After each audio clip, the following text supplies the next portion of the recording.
Coming up on 5 Minute News. Justice Department probing Trump's seizures of Democrats' data. Teen who recorded Floyd's arrest wins Pulitzer Prize. And 350,000 people in Ethiopia's Tigray region in famine. It's Saturday, June 12. I'm Anthony Davis. The US Justice Department's internal watchdog launched an investigation on Friday after revelations that former President Donald Trump's administration secretly seized phone data from at least 2 House Democrats as part of an aggressive leaks probe. Democrats called the seizures harrowing and an abuse of power.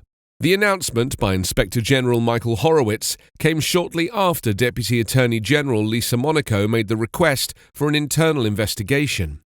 Horowitz said he would examine whether the data subpoenaed by the Justice Department and turned over by Apple followed department policy and whether any such uses, or the investigations, were based upon improper considerations. Horowitz said he would also investigate similar Trump-era seizures of journalists' phone records.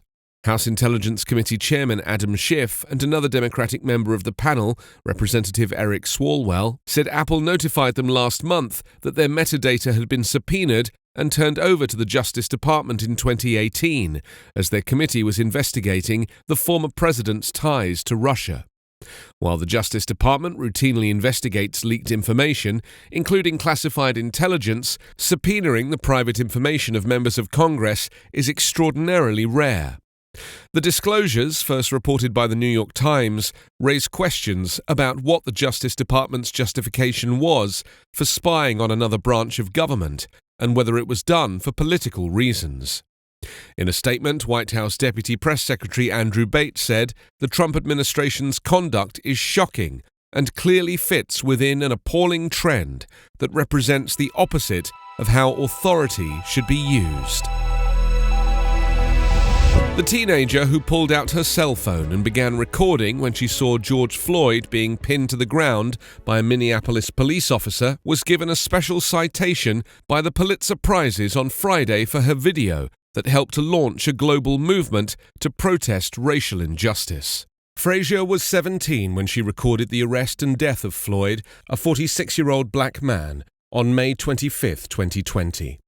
She testified at the trial of former Minneapolis police officer Derek Chauvin that she was walking to a corner grocery store to get snacks with her then 9-year-old cousin when she saw a man being pinned to the pavement, terrified, scared, begging for his life. She said she didn't want her cousin to see what was happening, so she ushered the girl into the store and then went back out to the sidewalk and began recording because it wasn't right. She kept recording even though she said she felt threatened when Chauvin ignored the cries of bystanders and pulled out his mace as he knelt on Floyd's neck for 9 minutes, 29 seconds. Her video, which shows Floyd repeatedly saying he couldn't breathe before going limp, was posted to Facebook hours after it was recorded, sparking outrage in Minneapolis and beyond. The Pulitzer Board also announced on Friday that the Star-Tribune of Minneapolis won the Breaking News Reporting Prize for its coverage of Floyd's murder and its aftermath. More than 350,000 people in Ethiopia's Tigray are suffering famine conditions, with millions more at risk, according to an analysis by United Nations agencies and aid groups that blamed conflict for the worst catastrophic food crisis in a decade. There is famine now in Tigray, UN aid chief Mark Lowcock said on Thursday after the release of the Integrated Food Security Phase Classification Analysis, which the IPC noted has not been endorsed by the Ethiopian government. The number of people in famine conditions is higher than anywhere in the world at any moment since 250,000 Somalis lost their lives in 2011, Lowcock said. Most of the 5.5 million people in Tigray need food aid. Fighting broke out in the region in November between government troops and the region's former ruling party, the Tigray People's Liberation Front. Troops from neighbouring Eritrea also entered the conflict to support the Ethiopian government. The violence has killed thousands of civilians and forced more than 2 million from their homes in the mountainous region.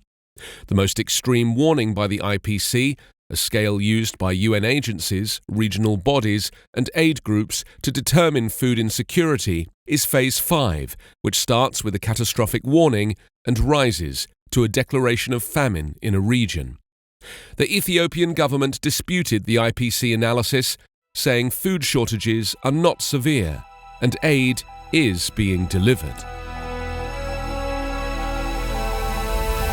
You can subscribe to 5 Minute News on YouTube with your preferred podcast app. Ask your smart speaker or enable 5 Minute News as your Amazon Alexa flash briefing skill. Subscribe, rate and review online at 5minute.news. 5 Minute News is an Evergreen Podcast covering politics, inequality, health and climate, delivering independent, unbiased and essential world news daily.